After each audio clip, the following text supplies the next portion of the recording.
இன்றைக்கி நம்ம மதுரை காலவாசலில் இருக்கிற ஜெயராம் ரெஸ்டாரண்ட்டுக்கு தான் வந்திருக்கோம். இங்கே பார்த்தீங்கன்னா என்ட்ரன்ஸ்லேயே நம்ம நுழையும் போது ஒரு போர்டு மாதிரி வச்சுருக்காங்க. இன்றைக்கி அந்த ஹோட்டலில் என்னென்ன ஸ்பெஷல்ன்ற மாதிரி. இங்கே ஜெயராம் ரெஸ்டாரண்ட்டில் ஏசி நான் ஏசி ரெண்டுமே இருக்குது. ரெண்டுமே நல்லா ஸ்பேஷியஸாக இருந்துச்சு பார்க்க.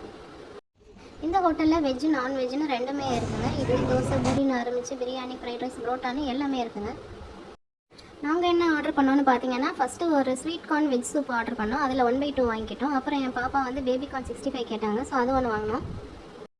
வெஜ் ஸ்வீட் கார்ன் சூப்போட டேஸ்ட்டு நல்லா அருமையாக இருந்ததுங்க. குழந்தைங்க சாப்பிட்ற மாதிரி மைல்டாக இருந்தது. பேபி கார்ன் 65யும் நல்லா இருந்தது. ரொம்ப ஸ்பைசியாக இல்லாமல் அளவாக இருந்தது. இதில் பார்த்தீங்கன்னா வெஜ்ஜில் ஒரு ஆனியன் ஊத்தப்பமும் ரவா தோசையும் ஆர்டர் பண்ணியிருந்தோம். ஆனியன் ஊத்தப்பத்தோட டேஸ்ட்டு ரொம்ப சுமாராக இருந்தது.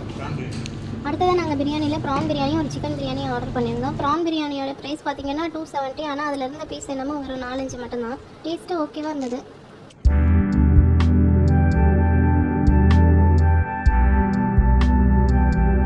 சிக்கன் பிரியாணியோட டேஸ்ட்டு ரொம்ப ஆவரேஜ் தான். நாங்கள் எக்ஸ்பெக்ட் பண்ண அளவுக்கு இல்லை. இந்த வீடியோ உங்களுக்கு பிடிச்சிருந்தா சேனலை மறக்காமல் சப்ஸ்கிரைப் பண்ணுங்கள். தேங்க்ஸ் ஃபார் வாட்சிங்.